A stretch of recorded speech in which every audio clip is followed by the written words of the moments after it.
의 말씀입니다. 마태복음 11장 25절에서 30절에 있는 말씀 봉독해 드리겠습니다.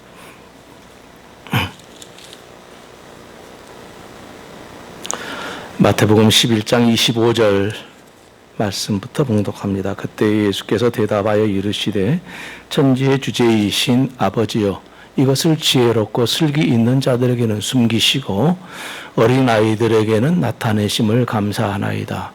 얼소이다 이렇게 된 것이 아버지의 뜻이니이다. 내 아버지께서 모든 것을 내게 주셨으니 아버지 외에는 아들을 아는 자가 없고 아들과 또 아들의 소원대로 계시를 받는 자 외에는 아버지를 아는 자가 없느니라. 수고하고 무거운 짐진 자들아, 다 내게로 오라. 내가 너희를 쉬게 하리라. 나는 마음이 온유하고 겸손하니 나의 멍에를 메고 내게 배우라. 그리하면 너희 마음이 쉼을 얻으리니 이는 내 멍에는 쉽고 내 짐은 가벼움이라 하시니라. 아멘. 이 시간도 주님의 크신 은혜가 여러분과 함께 하기를 주님의 이름으로 축원합니다. 하나님은 인간에게 친절하십니다. 그 친절은 끝이 없습니다. 대가도 바라지 않는 친절입니다. 그것이 하나님의 속성입니다. 하지만 사람들은 오해를 합니다. 어떤 경우는 사랑의 하나님이라고 생각했다가 또 어떤 경우에는 무서운 하나님이라고 생각하기도 합니다. 사람들이 그런 데는 그만한 이유가 있으리라고 생각합니다. 사람들은 자신을 기준으로 하나님을 생각하는 것입니다. 하나님을 그 자체로 순수하게 바라보지 못하고 자신의 형편과 처지와 연관시켜서 하나님을 이해하고 있는 것이죠. 그러다 보니 상황에 따라서 다른 하나님이 될 수밖에 없습니다. 하지만 하나님은 사람에게 친절함으로 언제나 변함없이 그 자리에 계십니다. 하나님과 달리 사람들의 삶을 살펴보면은 어떤 사람에게는 친절하고 어떤 사람에게는 매정하게 대하는 데 익숙해져 있습니다. 과거에 저 사람이 어떤 사람이었고 나와 관계는 어떠했고 그러니까 이 사람에게는 이렇게 저 사람에는 저렇게 각각 다르게 표현하면서 살고 있습니다. 그게 사람과 하나님의 차이 아니겠습니까? 그러다 보니 사람들은 언제나 피곤합니다. 얼마나 머릿속이 복잡하겠어요? 또 마음 둘 곳이 없습니다.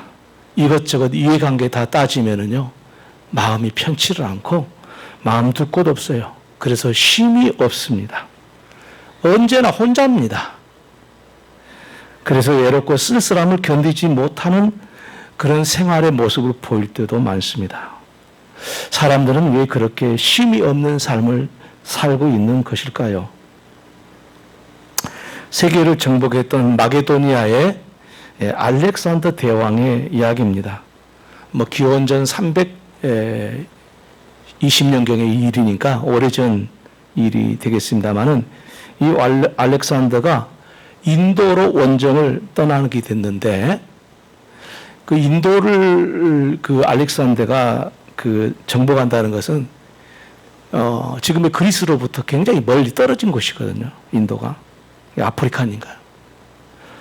그래서 이 알렉산더가 인도로 원정을 떠나기 전에 그리스의 철학자였던 거지 디오게네스를 만나게 되었죠.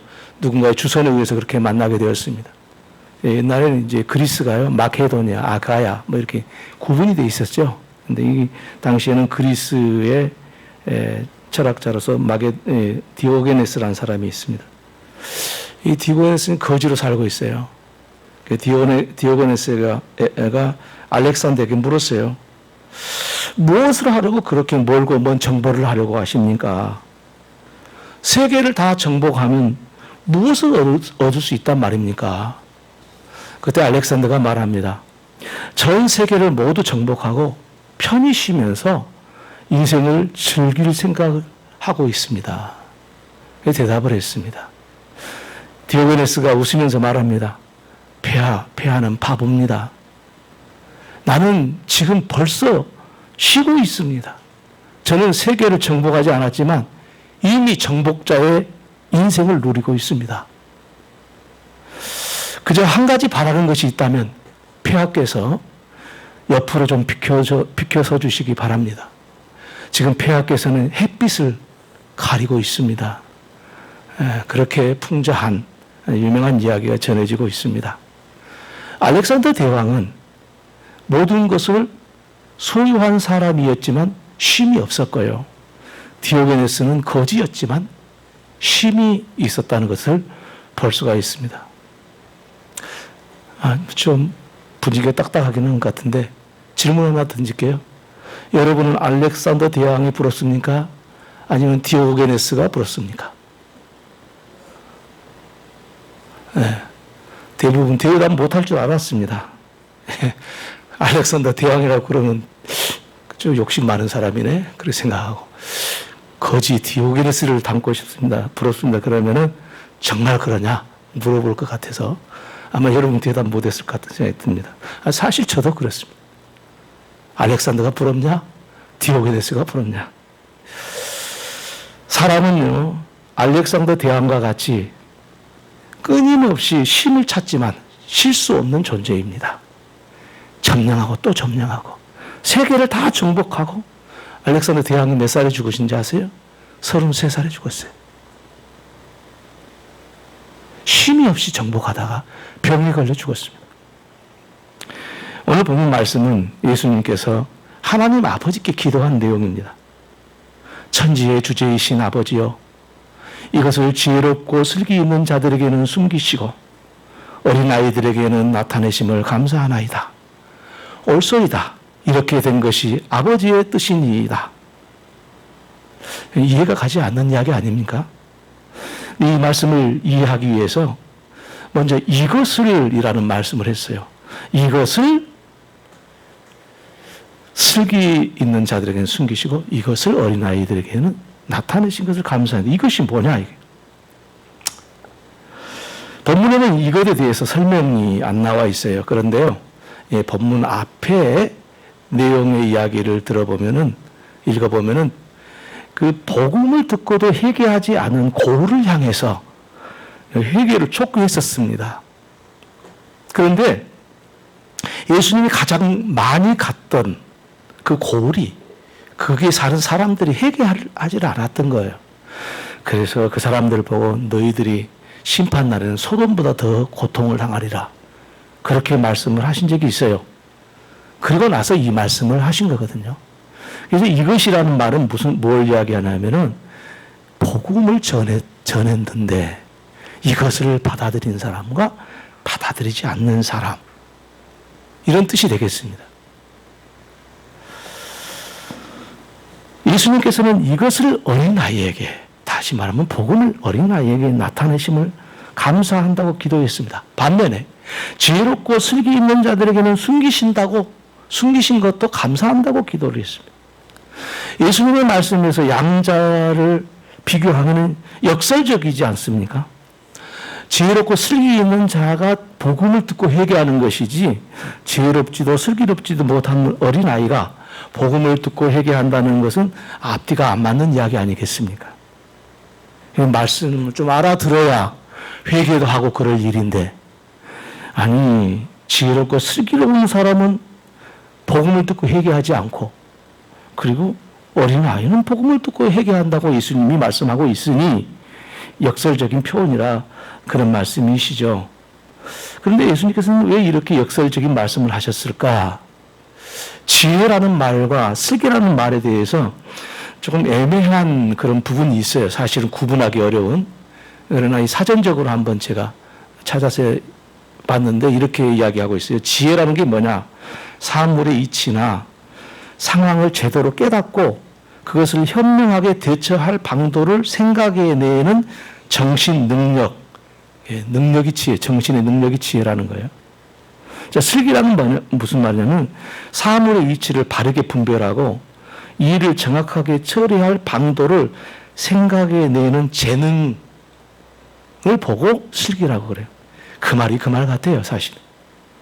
이 슬기라는 말과 지혜라는 말이 비슷한 것 같은데 예수님이 하신 말씀 속에는 어린아이에게는 이게 없어요. 지혜도 없고 슬기도 없어요. 그게 어린아이죠. 하지만 어린아이는 지혜나 슬기가 없는 대신에 전적으로 자신의 보호자를 의존한다는 것입니다. 그것이 어린아이가 살아가는 길이었지요. 이거 다 우리 경험한 거죠. 우리는 어린아이 때 우리의 부모에게 전적으로 의존했죠. 그것이 살 길이니까. 그래서 엄마가 없으면 울음을 터뜨립니다. 왜 그렇습니까? 불안해서 그런다고 합니다. 심리학에서 그런 이야기 나와요. 어린아이가 울음을 터뜨린 이유는 불안한 거예요. 왜? 전적으로 의존하고 있는 엄마가 안 보이거든요.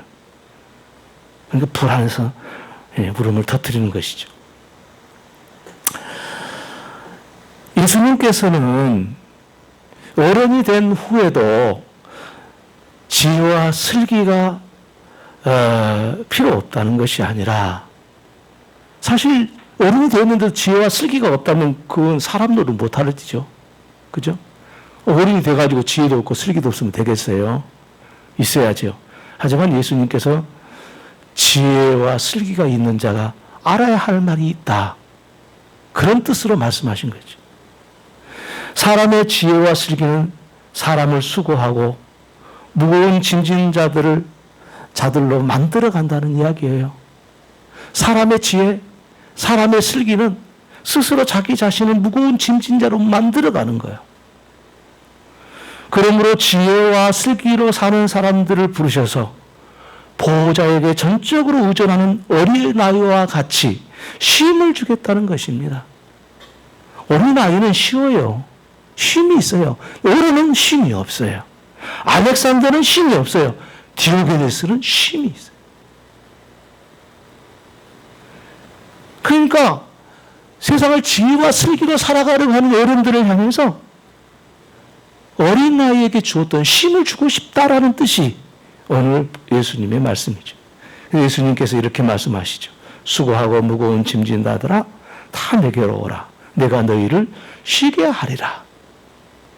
그렇게 말씀하신 것은 오늘 예수님께서 어린아이가 가지고 있는 쉼을 어른들에게 주겠다라는 것이죠.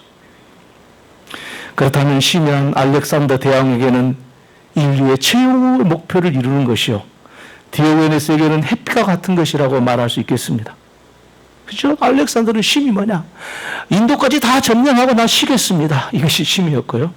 디오게네스는 뭐요? 햇빛 좀 비칠 수 있도록 왕 폐하께서 좀 비켜주세요. 나는 햇빛이 필요해요. 라는 이 철학자의 이 말이었죠.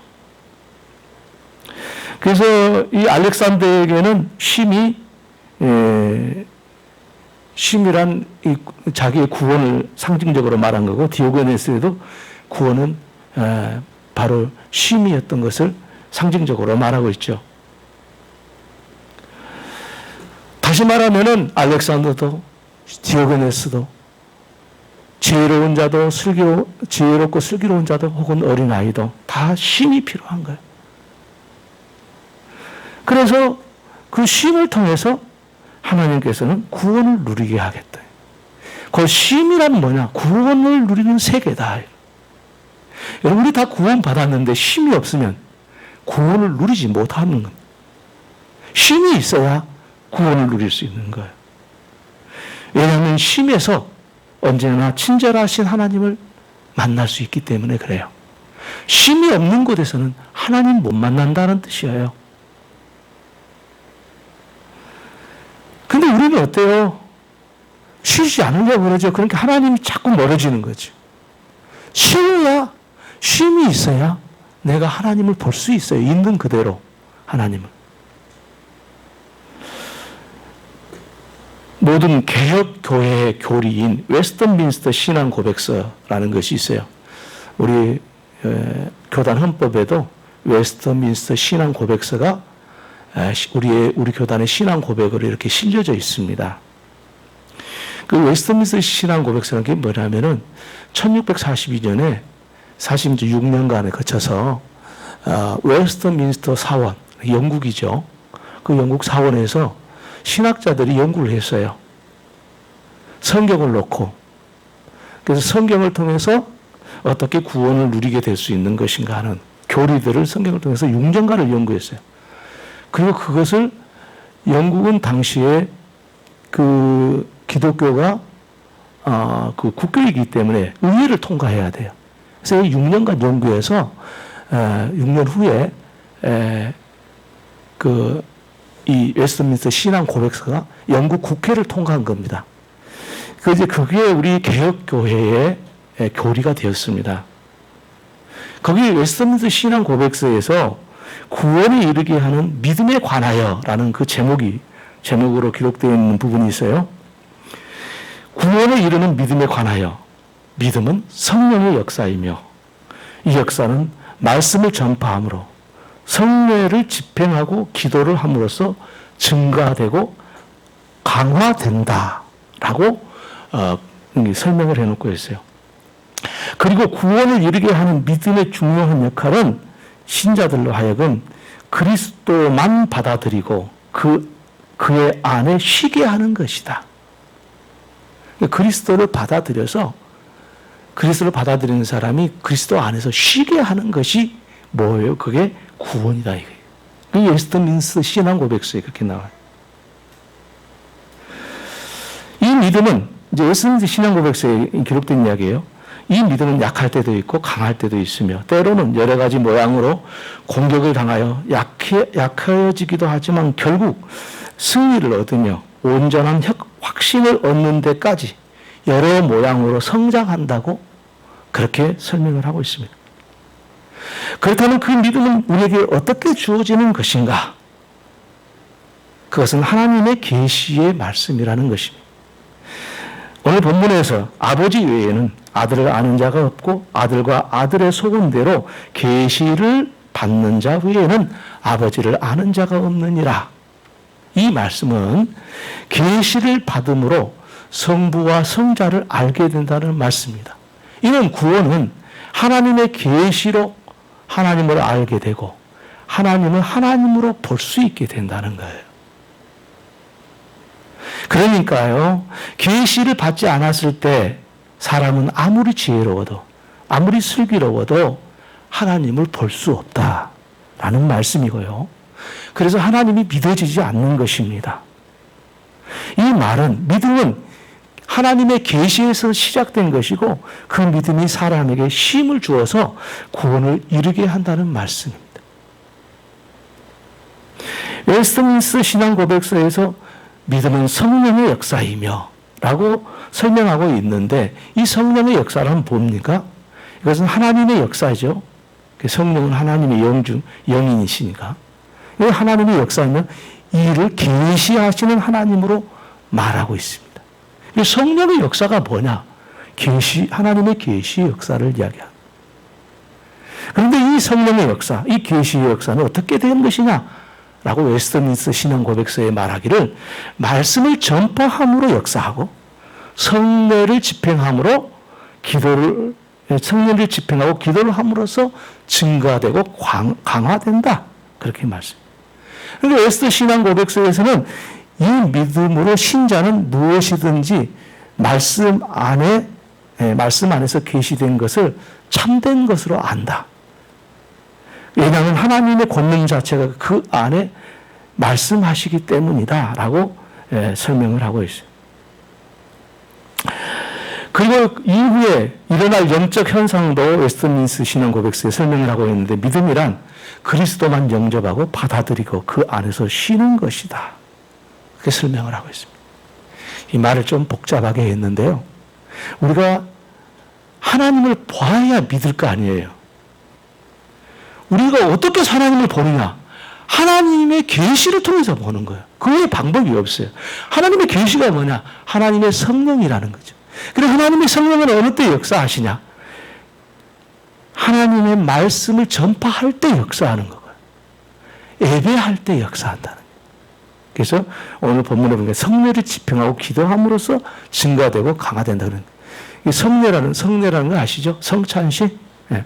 그 다음에 세례식, 예배죠. 오늘 우리가 드린 예배도 역시 예배죠. 예배를 통해서 역사한다는 거예요.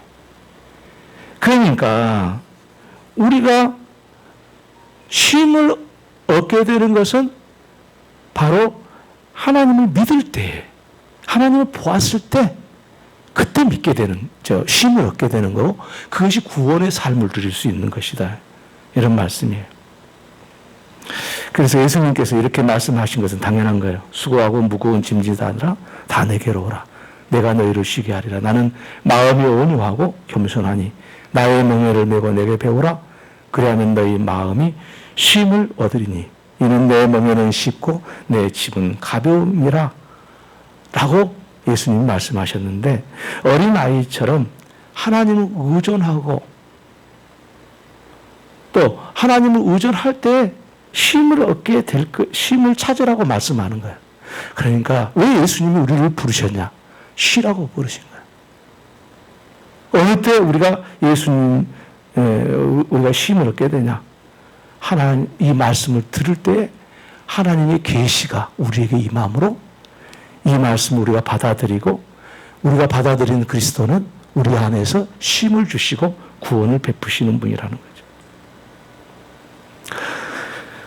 오늘 저와 여러분이 세상에 무엇을 이룸으로써, 성취함으로써 어떤 목표를 두고 부지런히 공부하고 부지런히 일하고 부지런히 노력함으로써 뭔가를 소유하려는 그 슬기롭고 지혜롭게 살려고 하는 그것에서 벗어나서, 당연히 슬기와 지혜가 필요하지만 전적으로 하나님을 의존함으로써 쉼을 얻을 때에 비로소 우리는 하나님이 보이고, 그리고 하나님을 믿게 되고, 그리고 구원받게 되고, 그래서 복된 삶을 살 수 있다는 거, 오늘 저와 여러분이 꼭 기억할 수 있기를 바랍니다. 우리는 요즘 상상할 수 없는 일들이 돌발적으로 발생을 해서 많이 고통을 당하고 있습니다. 우리 부안에는 그런 피해가 없지만 교단 신문이 있는 기독 공보를 보니까 거기에 많은 교회들이 그 피해를 받았고요. 어떤 마을 같은 데는 아주 거의 휩쓸어 가버렸고 그랬습니다. 우리 호남 지역에도 그렇게 당한 곳이 있더라고요. 언젠가 함께 우리가 그분들을 돕자고 말씀을 드렸는데, 기회가 되면은 저도 노회를 통해서 또 총회를 통해서 이렇게 하려고 합니다. 우리 교회 개인적으로 하는 것보다 했으면 좋겠는데요. 고통을 많이 당하고 있어요. 참 많은 사람들이 생명을 잃고 또 재산을 잃었습니다. 우리는 그들이 눈에 안 보이기 때문에 그런가 보자, 세상이 다 그런가 보지, 이렇게 생각할 수 있잖아요. 그런데 하나님을 보게 되면은, 그래서 쉼을 얻게 되면은 하나님이 우리에게 말씀하시는 것이 있어요. 그리고 그 쉼 속에서 하나님이 뭘 하고 계시는지 깨닫게 되죠. 코로나 바이러스로 인해서 이제는 정말 불안한 시간들을 살게 됐습니다. 앞으로 어떻게 확산될지 예측마저도 하기 어려운 그런 상황이 됐습니다. 우리 모든 교회의 큰 책임이고, 그래서 우리가 기도해야 될 일이라고 저와 여러분들 생각하고 있으리라고 생각합니다만은, 이런 것들을 통해서 참 앞날이 막막하기도 합니다. 왜냐하면 3단계로 격상을 하게 되면은 모든 산업에 영향을 크게 줍니다. 식당도 운영도 못하고, 교회는 당연히 모여서 예배 못하고, 이런 일들이 이제 시작이 되게 된다는 것이죠. 염려가 많이 되고 있습니다. 그래서 우리가 이런 것들을 극복해야 되는데 어떻게 극복할까? 그것은 우리가 할 수 있는 일은 사실은 없습니다. 수재를 당한 사람은 얼마를 도와줄 수 있고, 코로나 바이러스 때문에 우리가 조심하고 마스크도 쓰고 그렇게 생활을 하면은 그건 할 수 있겠지만, 근본적으로 우리를 모든 불안에서 염려해서 또 우리를 극복하게 할 수 있는 것 없습니다. 있다고 한다면 믿음이 주는 힘이 우리에게 필요할 뿐입니다.